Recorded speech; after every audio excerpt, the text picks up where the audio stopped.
আসসালামু আলাইকুম রহমতুল্লাহি ওবরকাতু। জামিল মাদ্রাসা আপনাদেরকে আজকে দেখাবো। প্রধান গেট দিয়ে এখন আমরা ঢুকছি। তো সর্বপ্রথম জামিল মাদ্রাসা থেকে ঢুকে আপনারা যে বিল্ডিংগুলো দেখছেন এগুলো হচ্ছে ছাত্রাবাস।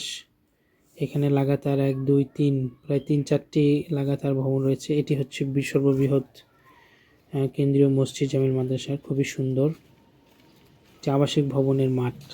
সর্বপ্রথম গেট দিয়ে ঢুকে ওই মাঠটি বিল্ডিংগুলো দেখা যায় এবং এই বিল্ডিংটি যেটি দেখছেন এটি হচ্ছে প্রশাসনিক ভবন। দাপ্তরিক কার্যক্রম এখান থেকে পরিচালিত হয়। দেখুন মসজিদটি কত সুন্দর। এটি খুবই সুপরিকল্পিত এবং সুন্দর একটি মসজিদ। নামাজ পড়ে সবাই খুবই খুশি হয়, ভালো লাগে, আলহামদুলিল্লাহ। তো এই ভবনগুলো যেগুলো দেখছেন এখানে ছাত্ররা অবস্থান করে, এগুলোকে ছাত্রাবাস হিসেবে ব্যবহার করা হয়। এবং এই অ্যাডমিনিস্ট্রেটিভ ভবন বা প্রশাসনিক ভবন যেটি বাঁয়ে দেখছেন, এখান থেকে দাপ্তরিক কার্যক্রমগুলো পরিচালিত হয়ে থাকে।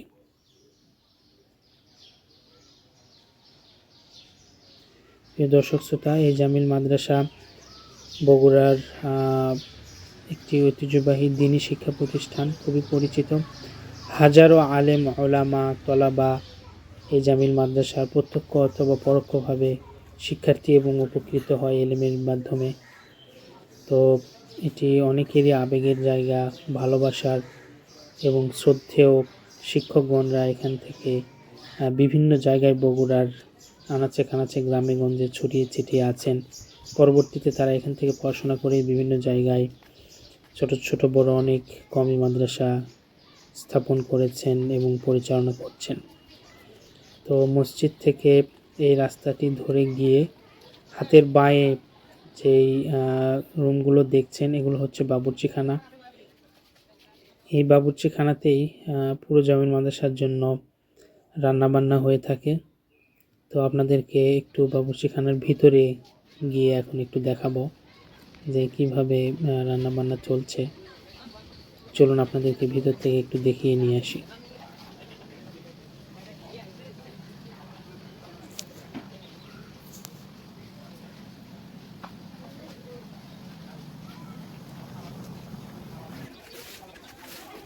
এখানে বাচ্চারা গোসল করছে।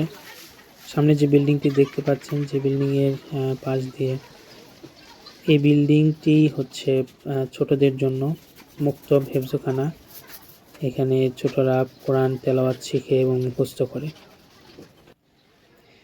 এই বিল্ডিংটি দেখছেন, এটিও একটি একাডেমিক বিল্ডিং, এটি মসজিদ এবং এটি হচ্ছে মুক্তব এবং হেফজখানা এবং তার মাঠ।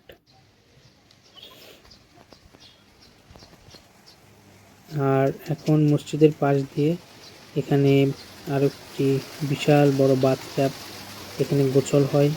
এগুলো একটু অগোছালো, অপরিষ্কার দেখা যাচ্ছে যেহেতু বছরের শুরু, রমজান পরবর্তী কর্মমাসের বছর শুরু হয়। একটু ঘড়ি দেখতে পাচ্ছেন, সেই ঘড়ি যে এখন যদিও অচল রয়েছে, তো বোঝাই যায় যে ঘড়িটি দেখেই সবাই যথাসময়ে গোসল বা কাজ সারে। সুন্দর করে দারুল হাদিস লেখা। তো জামিল মাদ্রাসার এটি হয়তো পুরাতন ভবন, ভবনের দৃশ্য দেখে বোঝা যায়। অনেকগুলো ইট রাখা আছে, মানে ভবনের বিভিন্ন জায়গায় ইনস্ট্রাকশনাল কার্যক্রম চলছে, ভবনের নির্মাণাধীন আছে। তো সুবৃহৎ এই মসজিদটি আপনারা দেখছেন। মসজিদের ভিতরে আপনাদেরকে যদি একটু দেখাই, দেখুন কত সুন্দর। ছাত্ররা এখানে নামাজের পাশাপাশি পড়াশোনাও করে, বিশেষ করে দোতলায় পড়াশোনা হয়। ক্লাসের বাহিরে পড়াশোনাগুলো তারা এই মসজিদে করে থাকে। এখন আপনাদেরকে বগুড়ার কওমি মাদ্রাসার বোর্ড, তানজিম বোর্ড এর অফিস, কেন্দ্রীয় অফিসটা একটু দেখাই। এই অফিস থেকেই বগুড়ার কওমি মাদ্রাসা তানজিম বোর্ড এর কার্যক্রম পরিচালিত হয়। আমি এখান থেকেই আমার ছোট শ্যালক বাবুকে ভর্তি করাতে গিয়েছিলাম। তো তাকে ভর্তি করাতে গিয়েই মূলত এই ভিডিওটি আমি ধারণ করেছি। তার মার্কশিট, ফার্সিখানা সে শেষ করেছে, তার মার্কশিটটা আমি এখান থেকে তুলেছি। তো আপনাদেরকে এখন দেখাচ্ছি দরসগাহের বারান্দা। অর্থাৎ একাডেমিক ভবন যেখানে ক্লাস হয় সেই ভবনের বারান্দা। এটা দোতলা। এখন যেটি দেখছেন সেটি উচ্চতর আইন বিভাগ এর রুম।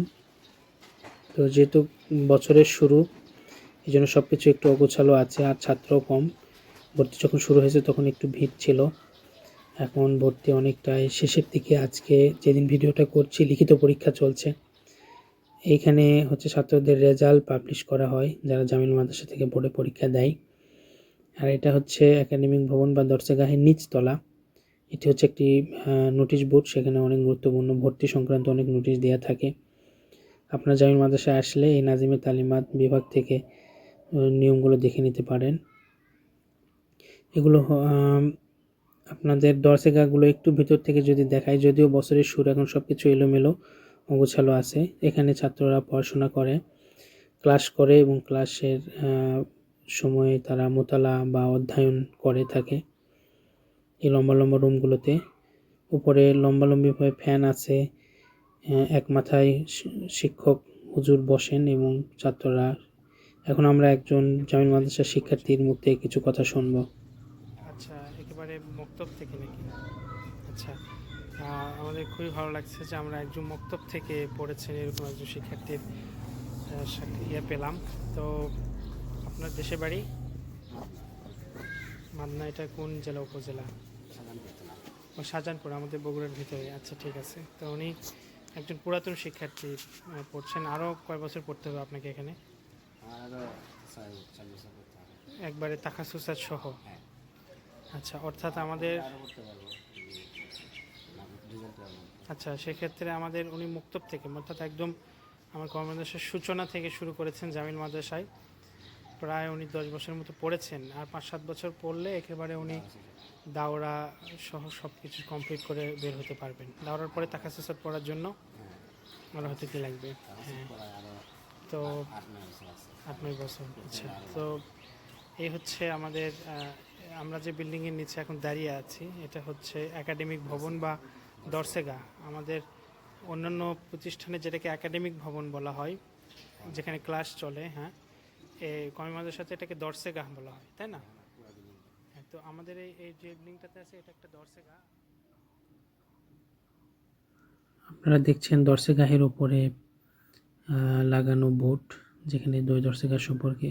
দরসেগাগুলো একটু গোছালো আছে, বাট ক্লাস শুরু হলে এগুলো অনেক সুন্দরভাবে ডেকোরেশন করা হয়।